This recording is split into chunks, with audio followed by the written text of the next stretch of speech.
fear is a powerful driver, and you're either going to use it as a headwind or a tailwind. And the day I started using fear as a tailwind, it was game over. And I believe that, man. Like, you're gonna, dude, it's inevitable. Like, if you're, I could tell you 3 things this year that we did as a company that we didn't have to do, that scared the living shit out of us. And when we were going through it, we were taking a shit, and we were able to collectively overcome it. 2 things came from it. 1, you realized how strong you are. You realized that you can overcome the things that you're scared of, and it brought the team together even tighter than we were before. So it starts building camaraderie. Like, there's so many positive things on the other side of fear that people are too scared to. It's paralyzing. Like, you got to get through that. And I think that the blessing is on the other side of fear. I think that once you just go head on. And you also got to be a little bit of a masochist, man. You got to be a little sick in the head, because who else would want to like deal with this shit? Like, you're day in, day out making your life harder. Now, if you really love what you do, as much as I love Merge, like, you know, I wake up every morning. I really, really I look forward to going to that office every day. I look forward to working with those people. Because you're not working. You're not working. You got to love it, because that's the only thing that's going to give you the motivation to get through the bullshit of the fear and all that, because it is, man. And you're going to want to, you know, it's wanting to see where you could ultimately take this thing. You mentioned there that you have to be a little bit crazy.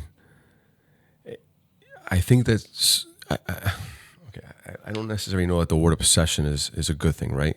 But I've heard, you know, whenever you watch an Olympian, or you watch the LeBron Jameses of the world, the Kobe Bryants of the world, the Tiger Woods of the world. Kevin Hart wakes up every day at 5 a.m., works out for 2 hours, and then goes and does his day. The Rock does the same thing. It's an obsessive kind of. And we do it at another scale, right? Like, I'll give you an example. This is like, today I asked myself this, like, I'm running, right? I did a 2-mile run, and then I come in to do a workout. I'm doing thrusters, and then I told myself, okay, I'm gonna do 10 sets of 4 sets of 10, right? On one of them, I was at 10, and then I told myself, but you need to do 15 now. And I do that a lot. I'm like, but like I just did 10. Why do I want to do the 15? And that's where I'm like, it just. Kudos to you, man. No, I'll tap out at 8. No, but you know what I'm saying? Like, it's almost like sometimes, dude, you know how many times I want to leave the office? I'm tired. I'm like, I just got to keep going. And maybe that's the difference maker. You know, it's just that you're willing to, in the moments that you don't feel the best, or on your shittiest days. Oh, I tell you. My little girl, Olivia, a perfect example. She fights me. She's a great little tennis player, right? And on days that are hot, she fights me. And yesterday, she didn't want to go to practice. And I said, Mama, this is very simple. The days that you don't want to do something are the days that you have to do it. And they're going to be the days that you feel the best about yourself. There are no days off. Because now it's going to be about you. You have to be able to, on the shittiest day, you need to be able to grind, man. 100%. And even if it's not your best game, it's gonna take you to another level, because you're like, dude, I didn't want to be there today. I didn't have my game, but I stuck it out. You know, dude. You get that? What I'm trying to say, like, Tuesday and Wednesday this week were like just professionally. You know, I always put things into perspective, because shitty days never really that shitty in the grand scheme of things. But shitty days at work. I know. I feel you. Man, it was just like 2 or 3 punches there that you take them, man, and then you just gotta, like, you really just gotta stay in there, man, and just take the punches, and then keep going, and find that energy to just try to plant, like, parlay that into planting another seed that, you know, turn some sort of punch into a positive, man, and just keep it going, keep it moving. But you're gonna have those, man. You're gonna have those days where, and they're far and few in between for me, because of how much I love Merge, but they're just days where you're just like... Because you're human, right? Yeah, because you get so down where you're like, bro, is this even worth it? You'll get to literally that point in your head, and then you got to snap out of it. Like, I don't even let that bleed into my head for a half second. People don't achieve goals because when you watch people that are really good starters but don't finish well, it's because they're people that get easily distracted. And that's one of the things that I've always had, is that I've had the ability since I was a kid to really put away distractions. You know, in some cases, Good for you, dude. Because I struggle with that, man. It's hard. because once you know how to set up boundaries against those distractions, that's when you find your game. A lot of distractions that people face, people who want to grow and get better at whatever it is that their craft is, it's always an external factor. It's always outside noise. It's not even noise. It's not internal noise. And it's not sometimes even noise from your four walls. It's just outside noise that's just trying to creep in. And you've got to have the ability to just like, you've got to have the ability to set boundaries, right? And I take this back to the athletic mindset, right? When you're an athlete, right, and you're playing baseball at Westminster, when you're in that practice, nothing else matters, right? It's the same thing in at work, in family. It's you've got to stay 100% laser focused. 100%. And another thing, another aspect of it, I think, that for me was like a big turning point for me professionally, where things started. I started understanding myself better, and I started is stop blaming external factors for some of the obstacles you face, or the negative things that happen and all that, or the challenge or this. It was like it's like, get comfortable looking in the mirror and being like, this is your fault, or this is your problem, or you're the reason why this happened, and it's gonna get you to the solution a lot faster. Take accountability like right away. And yeah, man, like just that I think that's the biggest thing, is like just being able to take accountability for things that don't go well, because I think you get through the problems a lot faster. I agree. I agree 100%. Oh, and also understand the things that you're not good at. And, you know, obviously you hear this, but it's like, understand the things you're not good at, accept the things you're not good at, and bring people around you and bring people into the organization. Like, bring people that have strengths to your weaknesses. And again, that goes back to ego. It's like, you can't fill those roles of the people that are going to make the organization better if you think you do everything the best. So you got to shed that ego and be like, no, I have flaws. I have things I don't do well. And what ends up happening is, by shedding that ego, man, dude, the team just starts forming, man. You just start looking around and you're like, dude, you're epic, you're epic, you're epic. And you just start thinking like you're surrounded by these badass people, and you're just like, we have this saying, we're like, at Merge, we started saying this thing, we're like, man, we feel collectively like we can do anything. Individually, we're all probably insecure as shit, but together, we literally really feel like we could do anything. Like, I really mean that. Like, there's just nothing that we don't feel like we can't accomplish. And that's the culture at Merge. Yes, 100%. And if we need somebody, we'll bring them in. But like and that's another thing, culture, man. Like, culture is something that a few years ago we didn't really have as an organization. Like, it was a smaller business. It was just a few people. And then once we started growing, culture was like a big thing.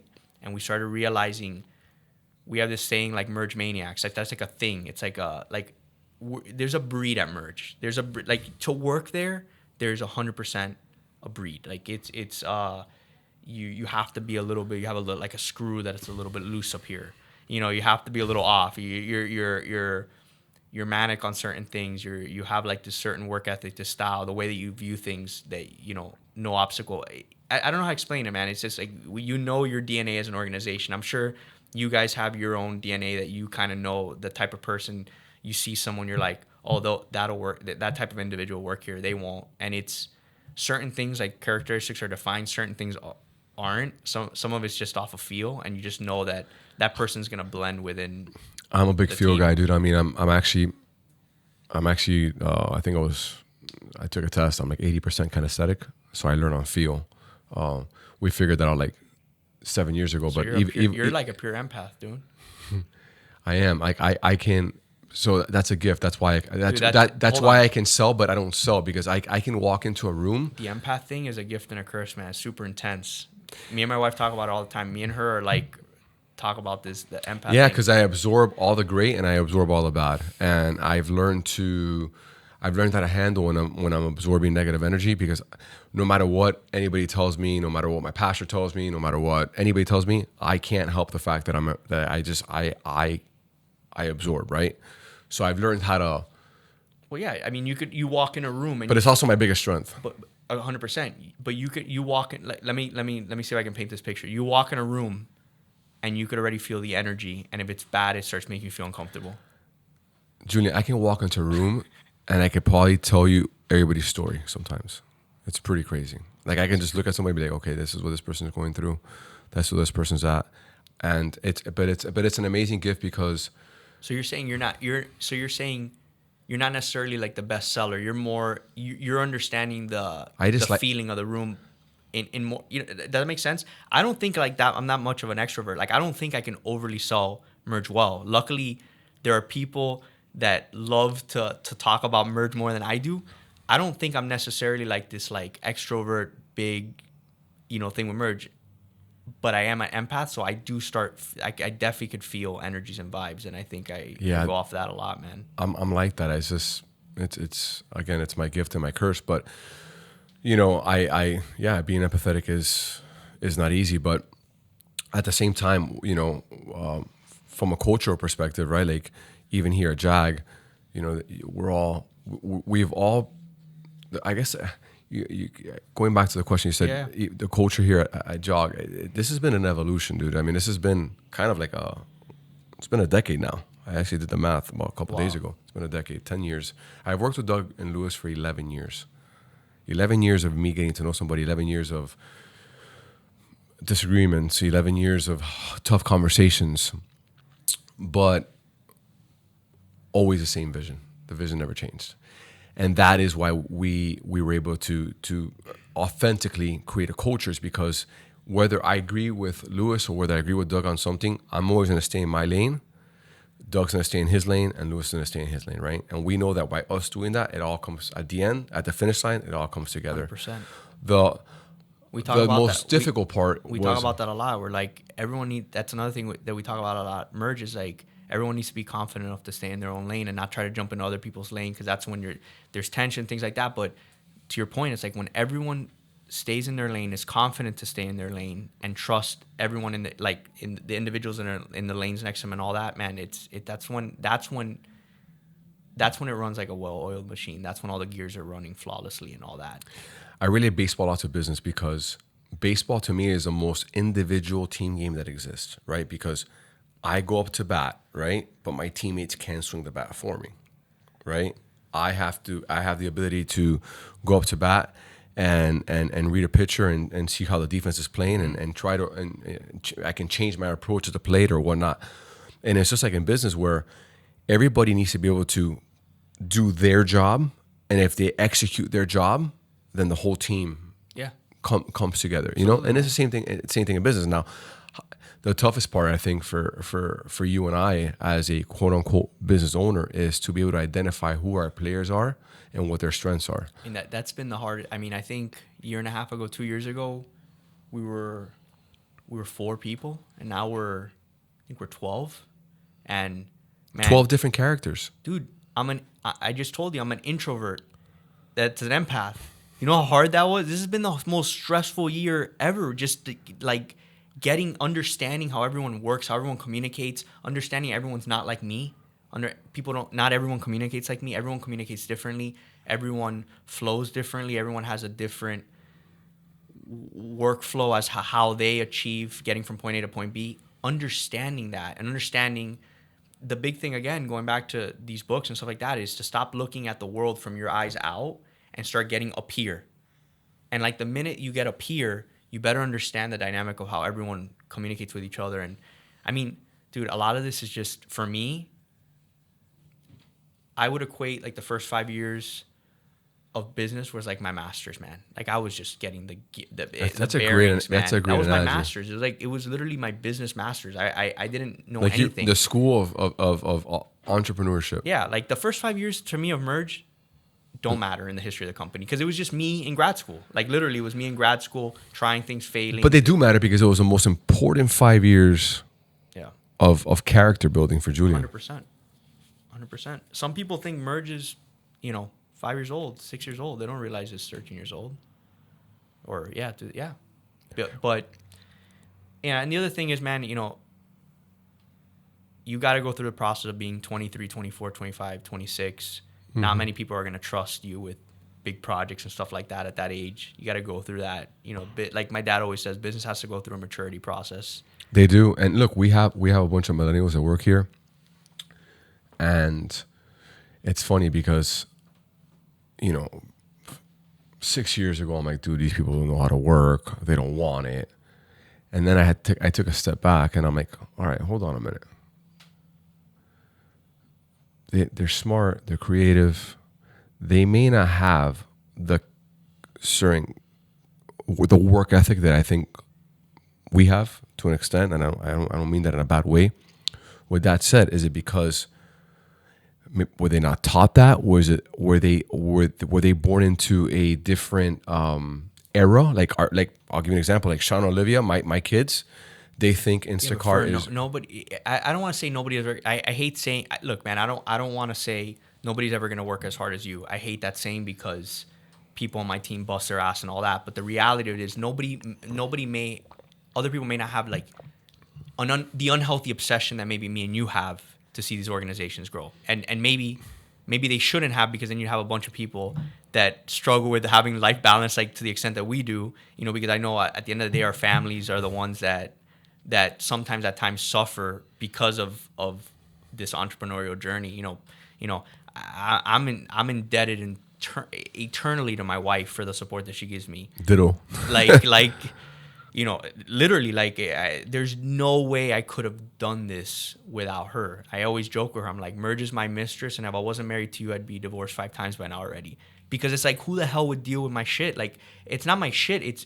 It's that how much time that business takes. And the flip side of it, I travel a lot, this, that. So it's like, it's if you don't love it, man, if you're not like absolutely, it's just going to be hard. And going back to your point is that to a certain extent, you can't expect everyone to have that crazy level of passion that you do. I mean, this is your baby. This is the baby you started. You're the one that went through all the bullshit to get it to this point.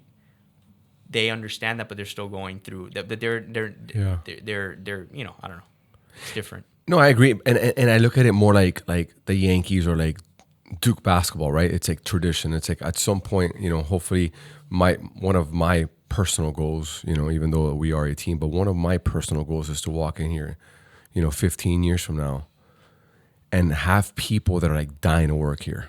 They want to be a part of the program. I'll tell you something that happened. Like I got a chance to pick from the best. I'll tell you something that happened recently, man, that was like incredibly special to me is that, there was a project that we took on at Merge that, man, I just really wasn't that involved in because it wasn't my specialty. It's not something that I know how to do. So the team really, Ari on my team ran point on it and did this entire project.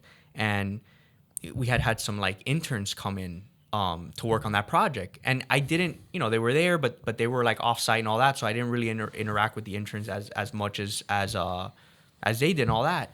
And then we received like this letter, I think it was an email or a text mail. It was an email from this intern talking about, how much that internship and all that meant to her, how much she appreciated being here, how much she learned, all this. And I was like, man, that shit like really tripped me out. Like the idea that there was like another part of the company that did something that left a lasting impression on this individual, this positive impression. I was like, man, this is so crazy. It's like that I just imagine a point where it's like merging it to a point where it's so big that there's like all of these groups of people that then are touching people. And then before you know it, you've created something that's connecting with people so much further beyond than yourself. And that trips me out like crazy because it's like, holy shit, how did we get to this point?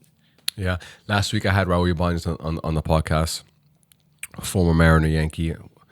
And I was asking him about a home run he hit in Yankee Stadium in the bottom of the ninth to tie the game, and he hit one in the 12th to win it. And dude, it's funny because he's like, you're when you're in that moment, you're just doing your job, like you're so focused. But it hit him like 2 months after the fact. He said he's with his son, and he's looking at the video, and he's like, I did that, And I think that sometimes we're so in the moment, which is fine, and we're so grinding, and you don't realize sometimes what you're doing. You know, there's a guy, he passed away. His name is Wayne Dyer. And he was I love this book, so I was very open to them.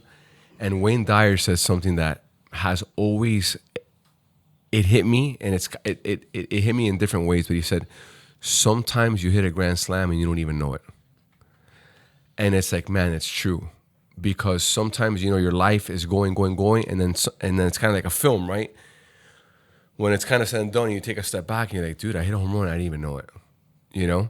But I do try to, you know, it is exhilarating to be there every day. It's exhilarating, and it's an honor to work with all those people there, man, and work with them in on these projects, and they're my team, dude. Those are my people, man. I love them, and I get caught up in that so much. I enjoy it every day that I do try to like lately try to look around and take it all in, or when you know have those moments, because you like, because at one point it's not gonna be there anymore, and I want to make sure that I appreciate it in the moment when I'm there. yeah, and it's obviously loud and clear that you're building a culture, and that culture is a huge, it's going to be a huge part of the success and process of Merge moving forward. Hope so, man. So Yeah, let's man. talk about what do you have up and coming? I mean, I know you're excited about some stuff, and Yeah, man. Trying to think what's not on an NDA that I could talk about. yeah, No, you know, yeah, man. I mean, you know, any films you've done lately that have really enlightened you, and people you've been surrounded by that kind of like impacted you in a way, like you're like, damn, you know what? Like, not only that I get to like create this film, but like, the Inter Miami one, man. talk to Inter me about Miami. That was like, so you know, Inter Miami. Ironically, I could probably like see them from here right now. Their office right here. But no, long story short is you know, baseball player, man. I love sports. I'm obsessed with sports. You know, it's like, you know, there's new franchise in Miami, and What's it called? Inter Miami CF. And what do they do? Their MLS. Oh, The MLS. Yeah, Inter yeah. Miami. What okay. And they reached out to do a film, and like, to be honest with you, I didn't give a shit what it was. I didn't care. Like, they could have told me, you're gonna do a documentary on the grass of the new stadium. I would have been the happiest guy in the world to do that. No, man, but Just to be a part of the whole. just to be a part of from like the ground level with an organization like that. You know, I had heard a lot about George Moss, just because my cousin played baseball at Columbus, and then his son played baseball, and heard great things. Got to meet, you know, him through the project. Super awesome person. Really, I really believe that he wants to make that organization like exceptional and excellent organization.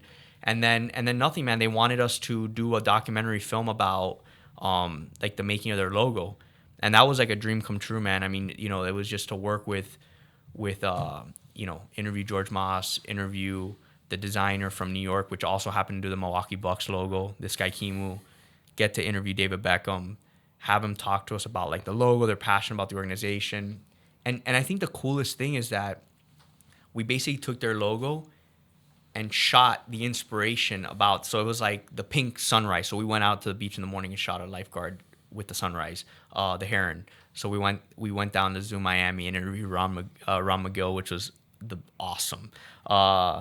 You know, it was just like exciting, man. Like, I love, you know, one of the things, you know, going back to Merge's history is like, after school I actually went to LA and I was there for a few months, and you know, man, it just didn't, you know, it didn't work out. I felt like a failure. Came back to Miami, and I started realizing that it was just like, I want to do it here. I love this city. And at the time, there weren't like a lot of production companies in Miami. There were a few, but Miami hadn't found its place artistically yet. There wasn't Wynwood. There wasn't a music scene. There wasn't a culinary scene. There wasn't like all those, like, it hadn't evolved. The city was still a baby. Like, the city was still a baby, believe it or not. It feels like '06.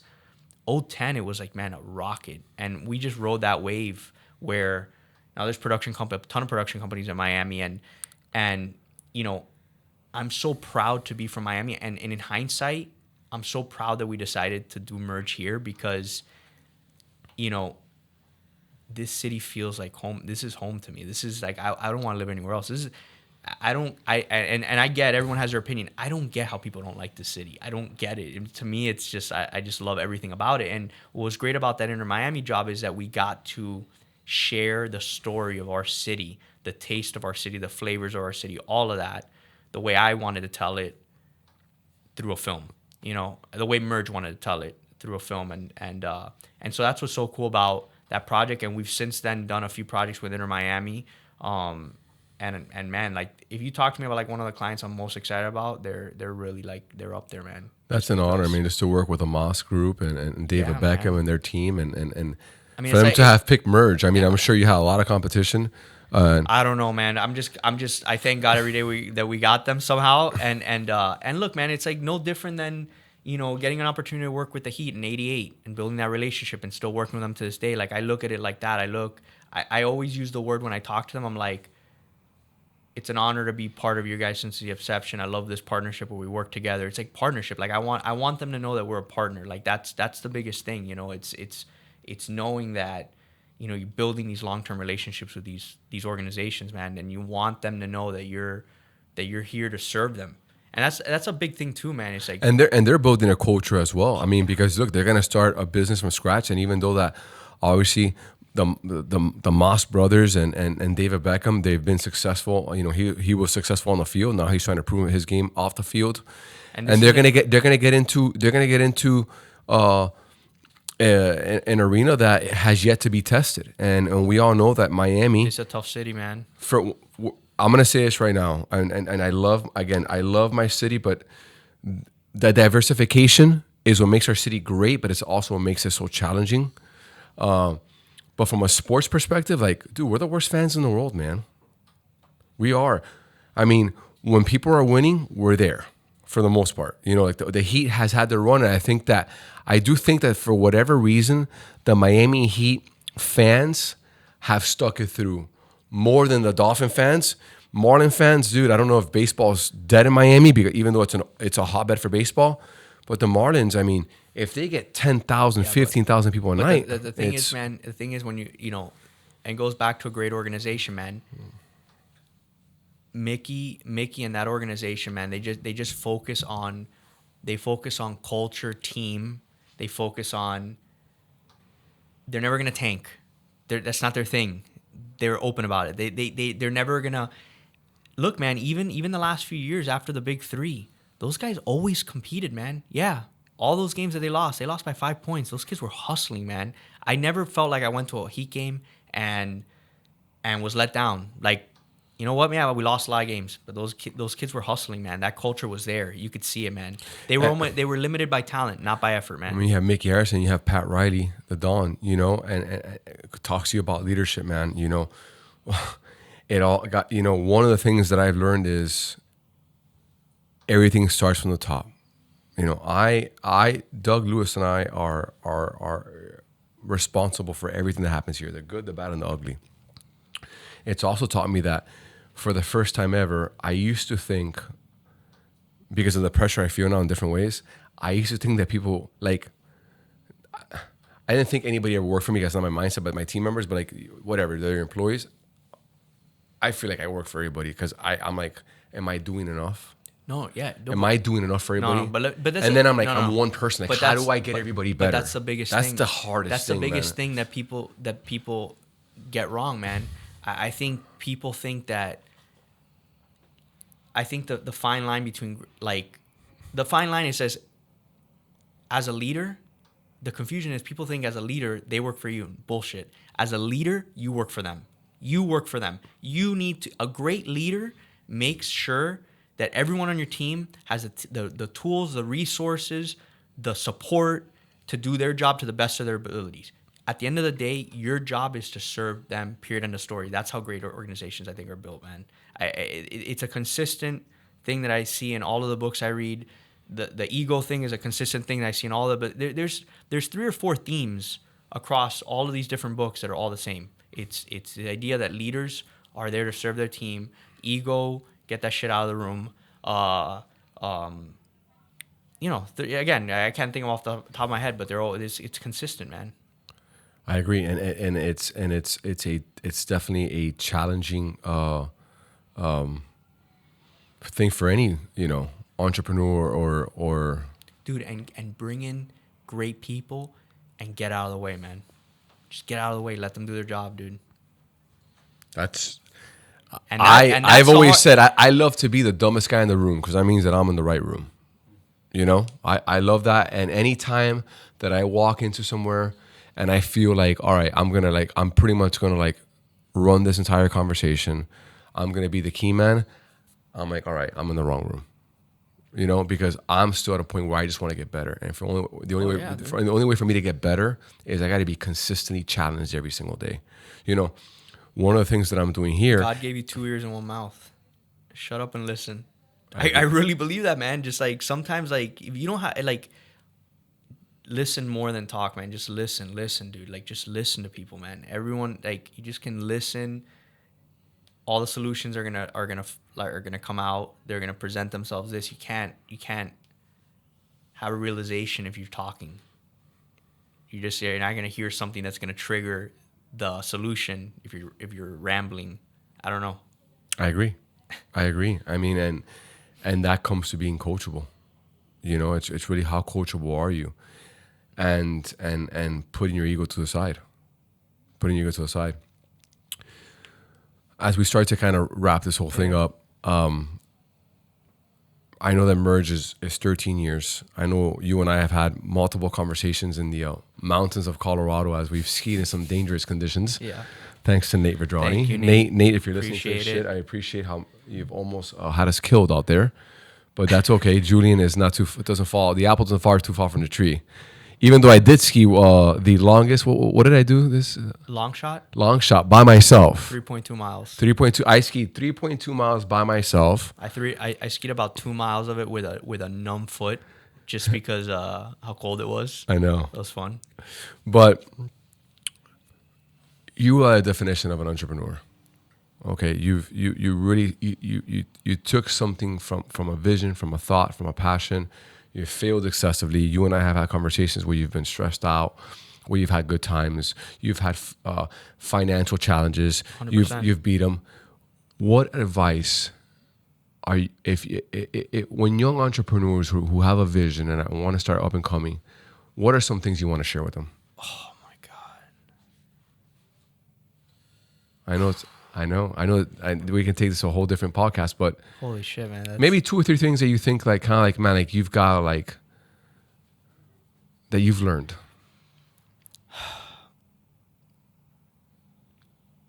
Find mentors. Can't do it without mentors. I love that. Find mentors, dude. Find a ton of them. And you know what, man? I've been very fortunate. Again, I go back to my parents. They've always been there for me. Anything I've had an issue, they've always been there, listening ear, advice, all that.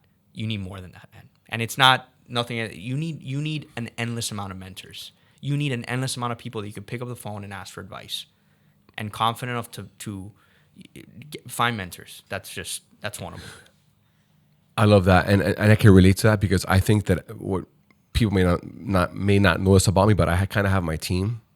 Like I've got mentors. I've got spiritual people in my life. I've got very smart business people in my life. I've got people that can tell me how to train physically, mentally, spiritually, and I have a team of people that I trust that I can go and I can share stuff with because I'm a human being, dude. And that's definitely helped me grow tremendously. And one thing that I learned was when I came into the quote unquote business world was I thought I had to reinvent myself. And one of the reasons that I was feeling so much pressure and so much anxiety throughout the process was because I was trying to do it alone. Yeah. Because I didn't think that, my whole life I could walk in and like, hey coach, can I talk to you? And you leave there, like, you leave there feeling good, motivated. I'm trying to do this thing by myself. Now, the challenging part for you and I is that we're the top of the buck stops with us, right? Yeah. So we got to go out and find people that can help us. But anybody can use that, right? I mean, look, at the end of the day, you got to have a lot of patience at the beginning. That's another thing I tell people. It's like you got to have a ton of patience at the beginning because you're going to start your business. Nobody's going to know who you are. You're going to have to go through the process of getting your name out there. You're going to have to do a lot of stuff on your own. You're going to have to, And that can take, that could take years, man. It could take 6, 7 years, man. You're going to get to a point where you're just trying to keep the patience to keep your head above water for 7 years. Do you have it? Like, that's the question. Do you have that? Do you have that resolve? Do you have that like masochistic, like stubbornness to get through that shit? Because you're gonna have to be psychotically headstrong. You're gonna think that you're never gonna make it. You just have to, God willingly, get through that somehow. Figure out. You're gonna have to like dig deep inside and figure out how you're gonna get through that. And then once you get past that point where the business starts making money and you start having a little bit of resources to build it larger, man, just find the best people you could possibly find, bring them in, even if it costs you a little bit, because at the end of the day, that's what's going to take the organization to another level. And you know what, man? Again, going back, bring them in and remind them that you work together, man. Like this is a team. Like, don't bring them in and they don't work under you, dude. We're doing this. We're gonna do this. Whatever we got to do, we're gonna do this, and make that culture about like we're together, man. Like, we're together, and I think that's huge, man. And what starts happening is you set the tone to then that individual is going to establish that tone with the person that is on their team, and then it's like a ripple effect, man. And I think that's huge. That's authentic teamwork. That's being real 100%, teamwork. I actually had a meeting with the staff here this week, a quick little meeting, because, I think that people use the word teamwork very loosely. Oh, 100%. Teamwork is authentic. It's real. People are communicating. People actually care about each other. And what I love about having a transparent culture and an open communication is that people start to expose themselves who are not real team members. It's just, I can just pick them. Like, you see it. You see it. And look, and what I no. Not only do you see it, you feel it. It's you blatantly see it. It's not like you kind of see it. It's so blatant when you do see it that you're just like, oh yeah, that's. I know, and I love when and when you go out and you meet with people and you talking about teamwork, when they start having insecurity, I'm probably talking to you. So. And I think the last thing that I would probably say, 'cause I don't want to forget this, is, walk towards the pain. And what I mean by that is, like, I read this and then it connected with me. It's when there's a problem, don't ignore it. When there's an issue, don't brush it under the carpet. When and this was something when I was younger that I used to do, and I think it severely hindered Merge's growth at times. Deal with it, dude. Like, walk towards the pain. Walk towards the pain and deal with that shit right away. And I think that's been a big thing for me, man. And what you said right there is probably what I'm selfishly going to take more than anything else. That's one of the things I love about this podcast, is that I get to meet awesome people who have so much knowledge. I was a people pleaser for a long time, dude. In the last year, I've learned to create boundaries. But it goes back. With the empath, the trigger, the reverse thing about the empath is when you feel that negativity, you want everyone to feel a certain way, and it's not that it's not your responsibility. There's no way that you have enough energy to resolve all the negative energy in a room or a situation. You just got to be confident in who you are. But yes, like, you cannot please everybody, man. You just can't. It's just impossible. And if you're trying to please somebody, and God forbid, or not God forbid, if a business starts doing better, then there's energies that are going to be thrown at you that you can't even control. So you'll drown yourself in that. And the reality, actually, going back to that book, the Principles by Ray Dalio, he's like, everyone gets defensive when they're told that they're doing something wrong. But the reality of it is that if you get comfortable in surviving that, but it's like a wave. It only lasts for like a minute. It's like you tell somebody they did something wrong.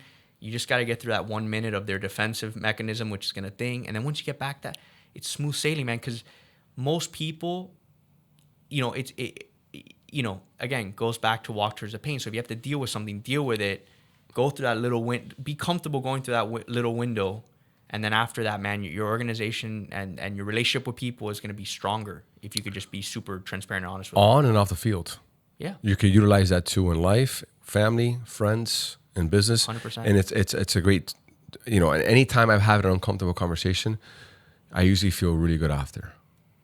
Yeah, you know? and it's crazy because that's literally pretty much how my marriage has been always. And I never realized that the reason that my marriage was great is because me and Gina have always been super transparent with each other about everything, like super black and white and great. And then I never really carried that over to my business. And it wasn't until recently that I started bringing that ideology over. And then I started realizing, oh my God, man, this really is effective, man. It's really, and everyone got closer. I could feel it, you know, which is awesome. Julien, you've been awesome.